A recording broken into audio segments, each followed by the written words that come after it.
Hi friends, നമസ്കാരം. എൻ്റെ പേര് അരുൺ. ഞാൻ നിങ്ങളുടെ ഇംഗ്ലീഷ് അധ്യാപകനാണ്, റെസിഡൻസി ദ പ്രൊഫഷണൽ ട്യൂട്ടേഴ്സിൽ നിന്ന്.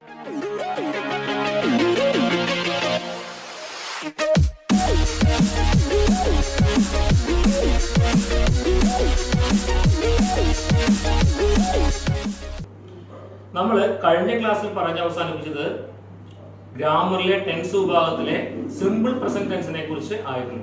സിമ്പിൾ പ്രസന്റ് ടെൻസ് നിങ്ങൾ നന്നായിട്ട് പഠിച്ചിട്ടുണ്ടാവും അല്ലെങ്കിൽ മനസ്സിലാക്കിയിട്ടുണ്ടാവും എന്നാണ് ഞാൻ വിചാരിക്കുന്നത്. എന്തായിരുന്നു സിമ്പിൾ പ്രസന്റ് ടെൻസ്, അല്ലെങ്കിൽ എന്തായിരുന്നു അതിന്റെ ഓക്സിലറി? സിമ്പിൾ പ്രസന്റ് ടെൻസിലെ ഓക്സിലറി വെർബ് എന്ന് പറഞ്ഞാൽ ഡു അല്ലെങ്കിൽ ഡസ് ആണ്. ഡു സിംഗുലറിന്റെ കൂടെ വെക്കാൻ പറ്റില്ല, പ്ലൂറലിന്റെ കൂടെ വെക്കാൻ പറ്റില്ല. ഡസ് പ്ലൂറലിന്റെ കൂടെ വെക്കാൻ പറ്റില്ല, സിംഗുലറിന്റെ കൂടെ വെക്കാൻ പറ്റില്ല. നമ്മൾ പറഞ്ഞ് അവസാനിപ്പിച്ചിരുന്നു. അതൊക്കെയാണ് കഴിഞ്ഞ ക്ലാസ്സിൽ പറഞ്ഞത് അല്ലെ. സ്ഥിരമായി നടക്കുന്ന പ്രവൃത്തി, ഓക്കെ, ഇത്തരം കാര്യങ്ങളെയൊക്കെയാണ് ലളിതമായ ഒരു വാചകത്തിലൂടെ കാര്യങ്ങൾ പറയുന്നതിനെയാണ് നമ്മൾ സിമ്പിൾ പ്രസന്റ് ടെൻസ് എന്ന് പറയാന്ന് പറഞ്ഞ് അവസാനിപ്പിച്ചു.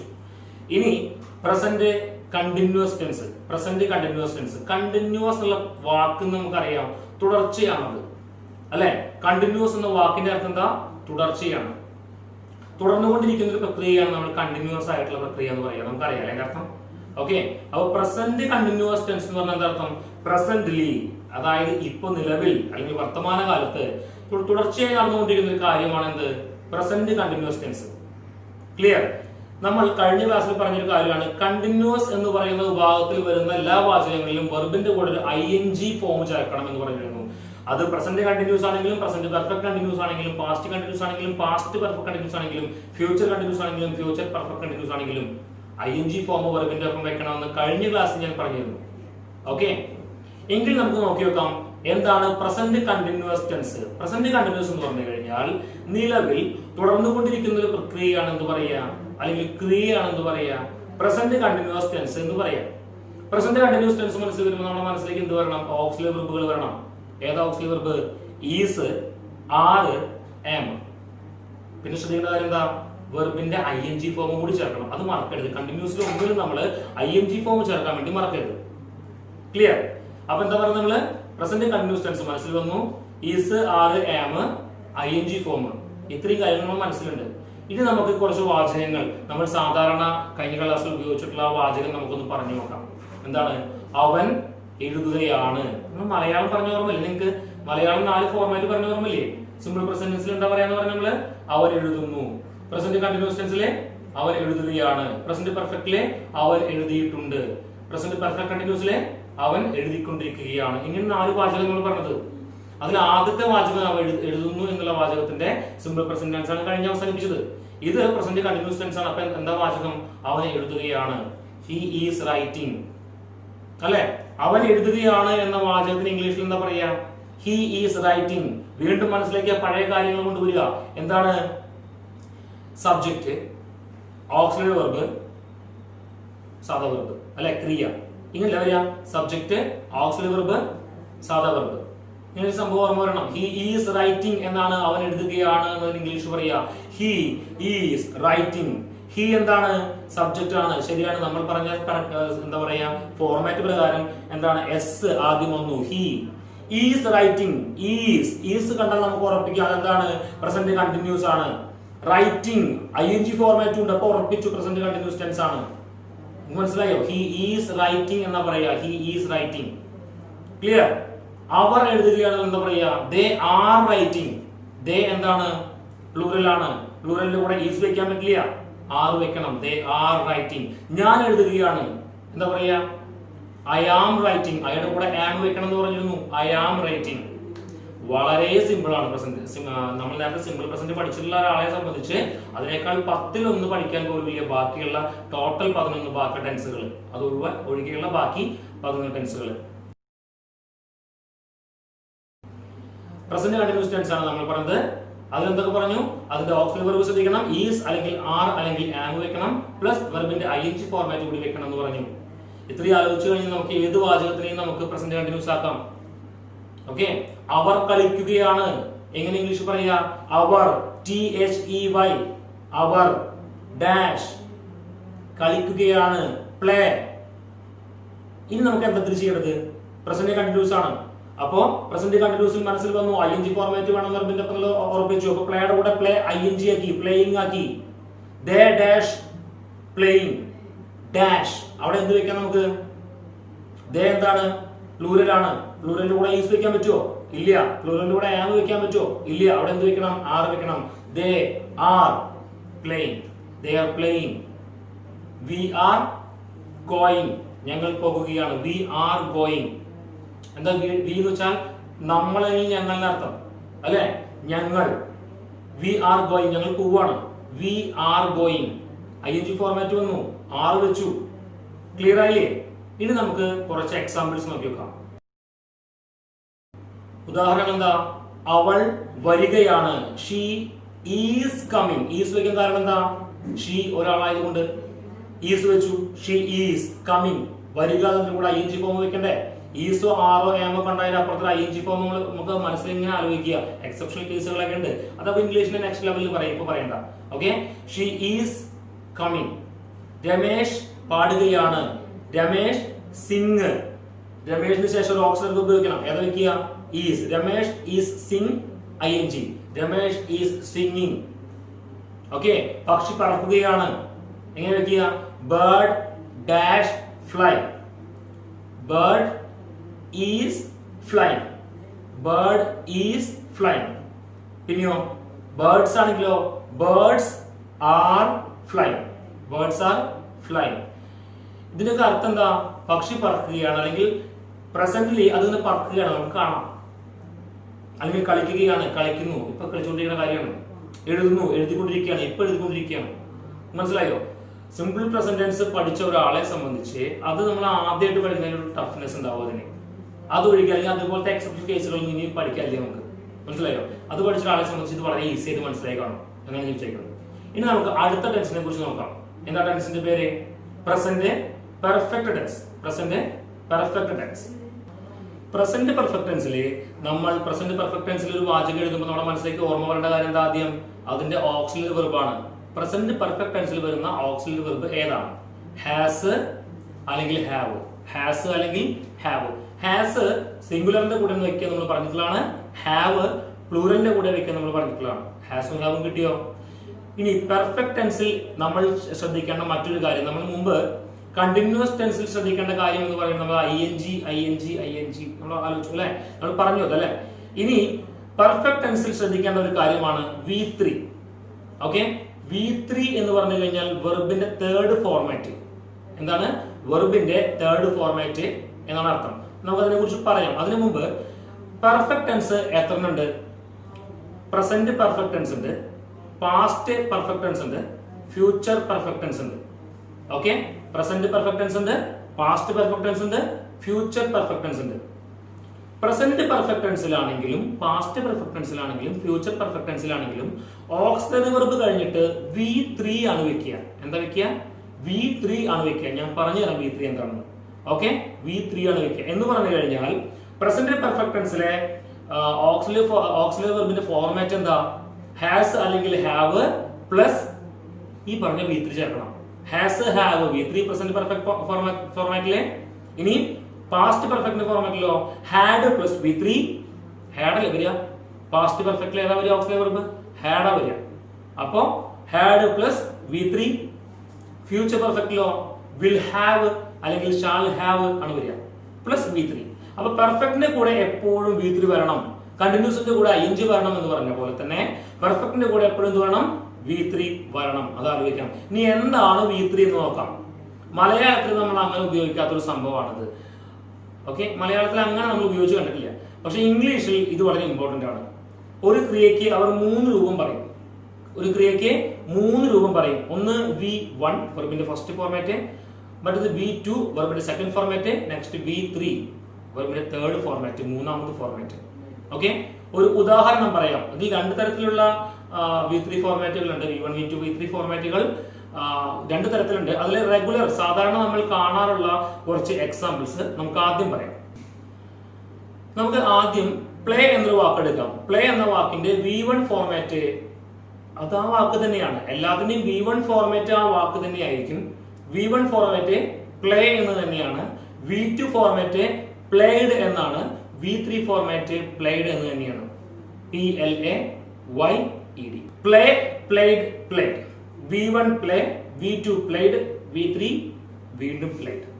മാറ്റങ്ങളില്ല അല്ലെ. ഫസ്റ്റത്തില് പ്ലേ വന്നു, ബാക്കി രണ്ടെണ്ണം പ്ലേഡ് വന്നത്. കൺഫ്യൂഷൻ ഇല്ലല്ലോ, ഈസിയാണ്. അങ്ങനെ എല്ലാ വാക്കുകളെയും പഠിക്കാൻ എളുപ്പമൊന്നും അല്ലെങ്കിൽ കുറെ വാക്കുകൾ നിത്യജീവിതത്തിൽ നമ്മൾ കാണുന്ന പല വാക്കുകൾ നമ്മൾ പഠിച്ചു വെക്കണം. ജമ്പ് എന്നൊരു വാക്ക്, ജമ്പ് എന്ന വാക്കിന്റെ ഫസ്റ്റ് ഫോർമാറ്റ് ജമ്പ് തന്നെയാണ്. രണ്ടാമത്തെ ഫോർമാറ്റോ ജംപ്ഡ് ആണ്. മൂന്നാമത്തെ ഫോർമാറ്റും അത് തന്നെ, ജംപ്ഡ് തന്നെയാണ്. ഓക്കെ. വാക്ക് എന്നൊരു വാക്ക് എടുക്കാം. വാക്ക്, WALK, വാക്ക്. വാക്ക് എന്ന വാക്കിന്റെ ഫസ്റ്റ് ഫോർമാറ്റ് വാക്കാണ്. തൊട്ടുപുറത്ത് V2 വാക്ക്ഡ് ആണ്, V3 വാക്ക്ഡ് ആണ്. അപ്പൊ നേരത്തെ നമ്മൾ ഈ പറഞ്ഞ വാക്ക്ഡ് ആയ പോലെ, പ്ലേഡ് ആയ പോലെ, ജംപ്ഡ് ആയ പോലെ അത്തരം വാക്കുകളെ എല്ലാം വെർബുകളുടെ കൂടെ ED ചേർത്ത് കഴിഞ്ഞാൽ സെക്കൻഡ് ഫോർമാറ്റും തേർഡ് ഫോർമാറ്റും ആക്കാൻ പറ്റും. ഇങ്ങനെ സിമ്പിൾ ആയിട്ട് DO EDO ചേർത്ത് സെക്കൻഡും തേർഡും ഫോർമാറ്റുകൾ ആക്കാൻ പറ്റുന്ന വെർബുകളെ അല്ലെങ്കിൽ അത്തരം കാര്യങ്ങൾ നമ്മൾ റെഗുലർ വെർബ് അല്ലെങ്കിൽ സിമ്പിൾ ആയിട്ട് ചെയ്യാവുന്ന വെർബ് എന്ന അർത്ഥത്തില് റെഗുലർ വെർബുകൾ എന്ന് പറയാറുണ്ട്. ഇനി ഇങ്ങനെ പെട്ടെന്ന് നമുക്ക് സെക്കൻഡ് ഫോർമാറ്റും തേർഡ് ഫോർമാറ്റും ആക്കാൻ പറ്റാത്ത ചില വാക്കുകളുണ്ട്. അതൊന്നും പഠിക്കണം. അത് വെറുതെ പഠിക്കാണ്ട് ഒന്നും പെട്ടെന്ന് മാറ്റാൻ പറ്റില്ല. അത്തരം വെർബുകൾ നമുക്ക് ഇറഗുലർ വെർബ് എന്നാണ് പറയാ. എന്താ പറയാ? ഇറഗുലർ വെർബ് എന്നാണ് പറയാ. അത്തരം ഇറഗുലർ വെർബുകൾക്ക് നമുക്ക് കുറച്ച് ഉദാഹരണങ്ങൾ നോക്കാം. കം ഫസ്റ്റ് ഫോർമാറ്റ് ആണ്. Second V2 came. Third format വീണ്ടും V3 ഏതാണ്? കം. Come came come. എന്താണ്? Come came come.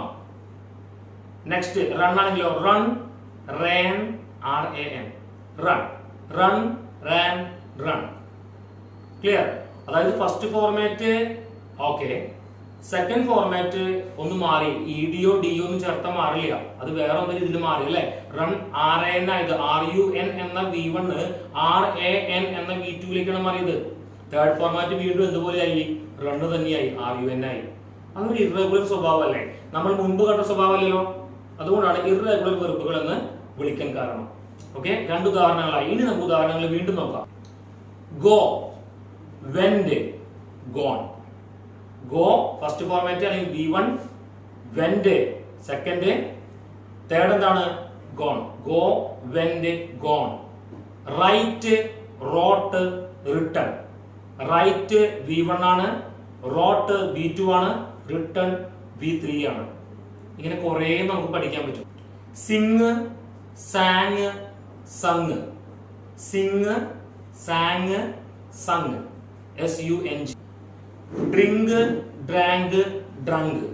Drink, drank, drunk. Okay.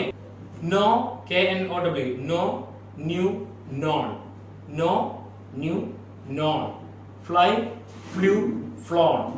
Fly, flew, flown. ഇങ്ങനെ കുറയുന്നുണ്ട്. നമുക്കത് ഒറ്റയടിക്ക് പഠിക്കാൻ പറ്റില്ല അത്തരം വാക്കുകൾ. ചില വാക്കുകൾ ഞാൻ ആദ്യം പറഞ്ഞ വാക്കുകൾ വളരെ സിമ്പിൾ ആയിട്ട് നമുക്ക് പഠിക്കാൻ പറ്റി. രണ്ടാമത്തെ സെക്ഷനിൽ പറഞ്ഞ വാക്കുകളെ നമുക്ക് അത്ര സിമ്പിൾ ആയിട്ട് പഠിക്കാൻ പറ്റിയില്ല. കാരണം എന്താ? അത് പഠിക്കുക തന്നെ വേണം, നമ്മൾ എഴുതി വെച്ച് നോക്കി കണ്ടും പഠിക്കണം. ഇത്തരം വാക്കുകൾ നിങ്ങൾ കണ്ടെത്തുക. ഓക്കെ. ഇറഗുലർ ആയിട്ടുള്ള ഫോർമാറ്റുകളെ V1, V2, V3 ഫോർമാറ്റുകളെ നിങ്ങൾ കണ്ടെത്തി നിങ്ങൾ പഠിക്കുക. ക്ലിയർ? അല്ലെങ്കിൽ നിങ്ങൾക്ക് പല സമയത്ത് വാചകങ്ങൾ കംപ്ലീറ്റ് ചെയ്യാൻ സാധിക്കാതെ വരും. അത് ഏതൊക്കെയാണ്? പ്രസന്റ് പെർഫെക്റ്റിലാണെങ്കിലും, പാസ്റ്റ് പെർഫെക്റ്റിലാണെങ്കിലും, ഫ്യൂച്ചർ പെർഫെക്റ്റിലാണെങ്കിലും നിങ്ങൾക്ക് വാചകം കംപ്ലീറ്റ് ചെയ്യാൻ പറ്റില്ല. അല്ലെങ്കിൽ വാചകത്തിൽ ഗ്രാമാറ്റിക്കൽ ആയിട്ട് മിസ്റ്റേക്ക് വരും. അങ്ങനെ മിസ്റ്റേക്ക് വരാതിരിക്കാൻ വേണ്ടി V3 ഫോർമാറ്റുകൾ നമ്മൾ പഠിച്ചേ പറ്റുള്ളൂ. V1 ഫോർമാറ്റുകൾ നമ്മളിൽ ഉണ്ടാവും, പക്ഷേ V3 ഫോർമാറ്റുകൾ, V2 ഫോർമാറ്റുകൾ ഒക്കെ നമുക്ക് ആവശ്യമുണ്ട്. ഓക്കെ. അതുകൊണ്ട് നിങ്ങൾ എന്ത് ചെയ്യണം? തീർച്ചയായിട്ടും അത് കുറെ എണ്ണം കണ്ടെത്തി 19 ഡെയിലി ലൈഫിലുള്ള ഇരിക്കുക, പാടുക എന്നൊക്കെ പറഞ്ഞ പോലത്തെ സിമ്പിൾ വാക്കുകളുണ്ടല്ലോ ഡെയിലി ലൈഫിൽ ഉപയോഗിക്കുന്നത്. അതിന്റെയൊക്കെ ഇംഗ്ലീഷ് കാണുന്ന പോലെ തന്നെ നമ്മൾ ഡെയിലി ലൈഫിൽ ഉപയോഗിക്കുന്ന പല ക്രിയകളുടെയും വെർബിന്റെ ഫസ്റ്റും സെക്കൻഡും തേർഡും ഫോർമാറ്റുകൾ കണ്ടെത്തി നിങ്ങൾ എഴുതി പഠിക്കുക. ഓക്കെ, അല്ലെങ്കിൽ തെറ്റും. ക്ലിയർ? ഇനി നമുക്ക് ഈ പ്രസന്റ് പെർഫെക്റ്റ് ടെൻസിനെ കുറിച്ച് നമ്മൾ പറഞ്ഞ കാര്യങ്ങൾ ഒന്നുകൂടി പറയണം. പ്രസന്റ് പെർഫെക്റ്റ് ടെൻസ് എന്ന് പറഞ്ഞു കഴിഞ്ഞാൽ ഹാവ്, ഹാസ് എന്നിവയാണ് അതിന്റെ ഓക്സിലറി വെർബുകൾ വരിക. ഒന്നാമത്തെ കാര്യം. പിന്നെ നമ്മൾ പറഞ്ഞു പ്രസന്റ് ടെൻസുകളുടെ എല്ലാം കൂടെ V3 വെർബിന്റെ തേർഡ് ഫോർമാറ്റ് വരണം എന്ന് നമ്മൾ പറഞ്ഞിരുന്നു. അതുമായി ബന്ധപ്പെട്ട് നമ്മൾ ഫസ്റ്റ് ഫോമും സെക്കൻഡ് ഫോമും തേർഡ് ഫോമുമാണ് ജസ്റ്റ് പറഞ്ഞ് അവസാനിപ്പിച്ചത്. ഇനി നമുക്ക് അതിന്റെ ഉദാഹരണങ്ങളിലേക്ക് കടക്കാം. ഓക്കെ. അതിനു മുമ്പ് നമ്മൾ ആദ്യം പറഞ്ഞ രണ്ട് കാര്യങ്ങൾ, അവൻ എഴുതുന്നു, അവൻ എഴുതുകയാണ്, അവൻ എഴുതിയിട്ടുണ്ട്. മൂന്നാമത്തെ വാചകം അവൻ എഴുതിയിട്ടുണ്ട് എന്നാണ് പറയേണ്ടത്, അല്ലെ? അങ്ങനെയല്ല പറയേണ്ടത്, അവൻ എഴുതിയിട്ടുണ്ട് എന്നാണ് പറയേണ്ടത്. അപ്പൊ അവൻ എഴുതിയിട്ടുണ്ട് എന്ന് ഇംഗ്ലീഷിൽ എങ്ങനെ എഴുതുക? He dash write. നമ്മൾ അതിനെ എങ്ങനെ മാറ്റുക? അവൻ എഴുതിയിട്ടുണ്ട് നമുക്ക് എങ്ങനെയാ? ഹി കറക്റ്റാ. ഓക്സിലറി വെർബ് ഹാവ് ഹാസ് ഉള്ളത്. ഇവിടെ എന്താ വെക്കുക? He has. ഹാസിൽ വെക്കുള്ളൂ. He has. റൈറ്റിൽ നിന്ന് എന്താക്കണം? തേർഡ് ഫോർമാറ്റ് ആക്കണം. V3 ആക്കണ്ടേ വെർബിന്റെ? 3 written. He has written. Okay, he has written. She has sung. She has sung. അവൾ പാടിയിട്ടുണ്ട്. ഓക്കെ, ഇനി അവൾ വന്നിട്ടുണ്ട്. She has come. She has come. അവർ വന്നിട്ടുണ്ട്. they have come. they have come. they plural ആണ്, അതുകൊണ്ട് ഹാസ് വെക്കാൻ പറ്റില്ല. ഹാവ് വെച്ചു. they have വെച്ചു. വെർബിന്റെ തേർഡ് ഫോർമാറ്റ് കം എന്നതിന്റെ കം, കെയിം, കം എന്ന് പറഞ്ഞു. അപ്പൊ തേർഡ് ഫോർമാറ്റ് കം തന്നെ. they have come. അവർ വന്നിട്ടുണ്ട്. ക്ലിയർ ആണോ ഞാൻ പറഞ്ഞത്? വളരെ ഈസി അല്ലേ? ഓക്കെ. പക്ഷി പറന്നിട്ടുണ്ട്. പക്ഷി പറന്നിട്ടുണ്ട് നമ്മൾ എന്താ പറയാ? പക്ഷി പറന്നിട്ടുണ്ട് എങ്ങനെ പറയാൻ പറ്റും? പക്ഷി, bird dash fly. Bird present പെർഫെക്റ്റിലാവുമ്പോ ഹാസോ ഹാവോ ഏതാ വെക്കുക? ബേർഡ് സിംഗുലർ ആയതുകൊണ്ട് ഹാസ് വെച്ചു. Bird has fly. തെറ്റല്ലേ? തെറ്റാണ്. ഫ്ലൈന്റെ തേർഡ് ഫോം എന്താ? മൂന്നാമത്തെ ഫോം എന്താ? ഫ്ലോൺ എന്നാണ്. Bird has flown. ബേർഡ്സ് ആണെങ്കിലോ ബേർഡ്സ് ആർ ഫ്ലോൺ ആയി മാറി. ക്ലിയർ? ഓക്കെ, ചെറിയൊരു ബേസ് ഉണ്ടെങ്കിൽ സിമ്പിൾ ആയിട്ട് നിങ്ങൾക്ക് ചെയ്യാൻ പറ്റും. ഓക്കെ, ജസ്റ്റ് ചെയ്ത് അവസാനിപ്പിച്ചൊരു കാര്യത്തിനെയാണ് നമ്മൾ പറയുക. ചിലപ്പോൾ ഇത് കണ്ടാൽ നമുക്ക് തോന്നുന്നു പാസ്റ്റ് ടെൻസ് അല്ലേ, ചെയ്തിട്ടുണ്ട്, പറഞ്ഞിട്ടുണ്ട്. അങ്ങനെയല്ല, പക്ഷെ ഇപ്പൊ അങ്ങനെ പറഞ്ഞു പോയിട്ടുണ്ട്, ജസ്റ്റ് കഴിഞ്ഞിട്ടുള്ളൂ. ഓക്കെ, അച്ഛൻ വന്നിട്ടുണ്ട്. അച്ഛൻ വന്നിട്ടുണ്ട് എന്ന് പറഞ്ഞു കഴിഞ്ഞാൽ അച്ഛൻ പോയിട്ടില്ല, നമ്മുടെ പ്രസൻസിലുണ്ട്. ഹോംവർക്ക് ചെയ്ത് കഴിഞ്ഞിട്ടുണ്ട് എന്നർത്ഥം. ഹോംവർക്ക് ചെയ്തിട്ടുണ്ട് എന്ന് വെച്ചാൽ എന്താർത്ഥം? ഹോംവർക്ക് ചെയ്തിട്ട് എന്റെ പുസ്തകത്തിലുണ്ട്. മാഷ് നോക്കിപ്പോയി കുറച്ച് കഴിഞ്ഞാൽ നമുക്ക് പറയാൻ പറ്റില്ല അങ്ങനെ, അല്ലെ? അപ്പൊ നമ്മള് ചെയ്തിട്ടുണ്ടായിരുന്നു എന്നാ പറയാ. ഹോംവർക്ക് ചെയ്തിട്ടുണ്ടായിരുന്നു എന്നാ പറയാ. ഹോംവർക്ക് ചെയ്തിട്ടുണ്ട് എപ്പോഴാ പറയാ? സാറിൽ വെക്കാണ്. രമേശ് ചെയ്തിട്ടുണ്ടോ? ഹോംവർക്ക് ചെയ്തിട്ടുണ്ടോ? Yes sir. Okay, have you? നിങ്ങൾ ചെയ്തിട്ടുണ്ടോ എന്നാണ് ചോദിക്കുക. അപ്പോൾ യെസ് സാർ, ഐ ഹാവ്. ഞാൻ അങ്ങനെ ചെയ്തിട്ടുണ്ട്. എനിക്ക് മനസ്സിലായി ഞാൻ പറഞ്ഞത്. അപ്പൊ ഉണ്ടെന്ന് കേൾക്കുമ്പോൾ നമ്മൾ ഓൾറെഡി കഴിഞ്ഞു പോയ ഒരു കാര്യം പോലെ നമുക്ക് തോന്നും. പക്ഷെ അത് കഴിഞ്ഞു പോയ കാലമല്ല, കഴിഞ്ഞതാണ്. പക്ഷെ ജസ്റ്റ് കഴിഞ്ഞിട്ടുള്ളൂ, കുറെ പഴക്കമുള്ള ഒരു കാര്യമല്ല. ഇപ്പൊ ജസ്റ്റ് കംപ്ലീറ്റ് ആയ ഒരു കാര്യത്തെ പറയാൻ വേണ്ടിയാണ് പ്രസന്റ് പെർഫെക്റ്റ് ടെൻസ് ഉപയോഗിക്കുക. പ്രസന്റ് ടെൻസിലെ അവസാനത്തെ ഫോർമാറ്റ് ആയിട്ടുള്ള പ്രസന്റ് പെർഫെക്റ്റ് കണ്ടിന്യൂസ് എന്നുള്ള ഫോർമാറ്റ് ആണ് നമ്മൾ ഇപ്പോൾ എടുക്കാൻ പോകുന്നത്. ഓക്കെ, ഇതോടുകൂടി പ്രസന്റ് ടെൻസിന്റെ 4 കഴിയാണ്. ഓക്കെ, പ്രസന്റ് പെർഫെക്റ്റ് കണ്ടിന്യൂസ് എന്ന ഭാഗമാണ് നമ്മൾ എടുക്കാൻ പോകുന്നത്. പ്രസന്റ് പെർഫെക്റ്റ് കണ്ടിന്യൂസ് നമ്മൾ ആലോചിക്കുമ്പോൾ ആദ്യം മനസ്സിൽ വരേണ്ട കാര്യം എന്താ? ഹാസ് ബീൻ, ഹാവ് ബീൻ എന്നിങ്ങനെ 2 ഓക്സിലറി വെർബുകൾ ഉണ്ട്. ഒന്നാമത്തെ കാര്യം. പിന്നെ പ്രസന്റ് പെർഫെക്റ്റ് കണ്ടിന്യൂസ് ആണ്. കണ്ടിന്യൂസ് വരുമ്പോൾ അപ്പൊ തന്നെ എന്ത് വേണം? വെർബിന്റെ ing ഫോർമാറ്റ് മനസ്സിൽ വരണം. അപ്പൊ നമ്മൾ മനസ്സിലാക്കി എന്ത് വരണം? Has been or have been plus വെർബിന്റെ ing ഫോം. ഈ സാധനം മനസ്സിലേക്ക് വന്നാൽ മാത്രമേ നമുക്ക് എന്ത് ചെയ്യാൻ പറ്റുള്ളൂ? പ്രസന്റ് പെർഫെക്റ്റ് കണ്ടിന്യൂസ് നമുക്ക് ചെയ്യാൻ പറ്റുള്ളൂ. ഇനി നമുക്ക് ഒരു ഉദാഹരണം പറയാം. അവൾ വന്നുകൊണ്ടിരിക്കുകയാണ്, അല്ലെങ്കിൽ അവൻ വന്നുകൊണ്ടിരിക്കുകയാണ്. എങ്ങനെ പറയാ? ഹി ഡാഷ് വരിക കം അല്ലേ, COME. ഹി ഡാഷ് കം നമ്മൾ എങ്ങനെ വെക്കുക? അവൻ വന്നുകൊണ്ടിരിക്കുകയാണ്. ഹി ആണെങ്കിൽ എന്തെങ്ങനെ വെക്കുക? He has been. എന്താ വെക്കുക? He has been. He has been. കാരണം ഹി സിംഗുലർ അല്ലേ, ഹാസ് ബീൻ വെച്ചു. പ്ലൂറൽ ആണെങ്കിൽ ഹാവ് ബീൻ വെക്കണം. He has been. പിന്നെയോ coming. He has been coming. അവൻ വന്നുകൊണ്ടിരിക്കുകയാണ്. അവൾ എഴുതിക്കൊണ്ടിരിക്കുകയാണ്. She has been writing. She has been writing. Has been വെക്കുന്ന കാരണം എന്താ? ഷീ ആയതുകൊണ്ട് ing ഫോർമാറ്റിൽ ലാസ്റ്റ് വെച്ചിട്ടുണ്ട്. She has been writing. Okay, പിന്നെയോ അവർ കളിച്ചുകൊണ്ടിരിക്കുകയാണ്. അവർ കളിച്ചുകൊണ്ടിരിക്കുകയാണ്. They have been. They has been ആണോ? അല്ല, they have been playing. They have been playing. They have been playing. നിങ്ങൾക്ക് മനസ്സിലായി കാണുന്നത്? ഇതിന് ജസ്റ്റ് ഒരു ഫോർമാറ്റ് കിട്ടിയാൽ മതി. ഇത് എന്താണ് സംഭവം? ഇതിന് ആദ്യം ഓക്സിലറി വെർബ് നിങ്ങൾക്ക് ഓർമ്മ വരണം. മറ്റ് ഹിഡൻ ആയിട്ടുള്ള മറ്റുള്ള കുറച്ച് കാര്യങ്ങൾ നമ്മുടെ മനസ്സിലേക്ക് ഓർമ്മ വരികയും പ്ലസ് ഇതിന്റെ കൂടെ സിംഗുലർ പ്ലൂറൽ എങ്ങനെ വെക്കണം അല്ലെ എന്നൊക്കെ ഓർമ്മ വെച്ച് കഴിഞ്ഞാൽ നമ്മൾ ആദ്യം പഠിച്ച അതന്നെയല്ലേ. ഗ്രാമർ എത്തുന്നതിന് മുമ്പ് നമ്മൾ ആദ്യം പഠിച്ച സിംഗുലറും പ്ലൂറലുമാണ്. നമ്മൾ ഓക്സിലറി വെർബ് ആദ്യം പഠിപ്പിച്ചു. കാരണം ഇതൊക്കെ വേണം, ഇതൊക്കെ ഉണ്ടെങ്കിൽ നമുക്ക് ഇത് വളരെ സിമ്പിൾ ആയിട്ട് ചെയ്യാവുന്ന കേസുകൾ. നിങ്ങൾ മനസ്സിലായി കാണുന്ന വിചാരിക്കുന്നത് അവർ പോകുകയാണ്, നമുക്ക് എങ്ങനെയാ പറയാൻ പറ്റുക? അവർ പോയിക്കൊണ്ടിരിക്കുകയാണ്, നമുക്ക് എങ്ങനെ പറയാൻ പറ്റുക? ദേ have been going, they have been going അല്ലെ? നമ്മുടെ മനസ്സിൽ പെട്ടെന്ന് ഒരു വാചകം വരുമ്പോൾ അവർ പോയിക്കൊണ്ടിരിക്കുകയാണ്, അവർ എന്നതിനെ ദേ, പോകുക ഗോ, ദേ ഗോ, രണ്ട് വാക്ക് വന്നു. ബാക്കി നമുക്ക് ഉണ്ടാക്കാൻ എളുപ്പം. ദേ ഗോ എന്നത് നമുക്ക് ഏത് ടെൻസിലേക്ക് മാറ്റാം അല്ലെ? ആദ്യം മുതലുള്ള ടെൻസ് നിങ്ങൾ ആലോചിക്കുക. ഇപ്പൊ ഈ പറഞ്ഞ 4 ടെൻസ് നമ്മൾ പറഞ്ഞില്ലേ, ആദ്യം മുതലുള്ള ടെൻസ് നമ്മൾ ആലോചിച്ച് നോക്കൂ. സിമ്പിൾ പ്രസന്റ് ടെൻസിൽ ദേയും ഗോയും എങ്ങനെ ഉപയോഗിക്കുക? ദേ ഗോ തന്നെ ഉപയോഗിക്കുക. ഹി ഗോ ആവുമ്പോഴോ ഹി ഗോസ് എന്ന് ഉപയോഗിക്കുക. കാരണം ഹീയുടെ കൂടെ ഡസ് ആണ് ചേർക്കുക. ഓക്കെ, തിരിച്ച് ദേയുടെ കൂടെ എന്താ വെക്കുക? ഡു ആണ് ചേർക്കുക. He goes, they go. ഇനിയോ പ്രസന്റ് കണ്ടിന്യൂസിലോ ദേ ആർ ഗോയിങ്, ing വന്നു, ആറും വെച്ചു, ദേ ആർ ഗോയിങ്. ക്ലിയർ? പിന്നെയോ he is going, he is going, ing വെച്ചു, പക്ഷെ അവിടെ ഈസ് വെച്ചത് കാരണം എന്താ? സിംഗുലർ ആയതുകൊണ്ട്. He is going. They have gone, present perfect ആവുമ്പോ they have gone, they have gone. He has gone, he has gone. വ്യത്യാസം മനസ്സിലായി നിങ്ങൾക്ക്? ഹി ആണെങ്കിൽ മാറി, ദേ ആണെങ്കിൽ മാറി. Clear? They have gone, he has gone. ഇനിയോ പ്രസന്റ് പെർഫെക്റ്റ് കണ്ടിന്യൂസ് ആണെങ്കിലോ they have been going, he ആവുമ്പോ ഹി ഹാസ് ബീൻ ഗോയിങ്.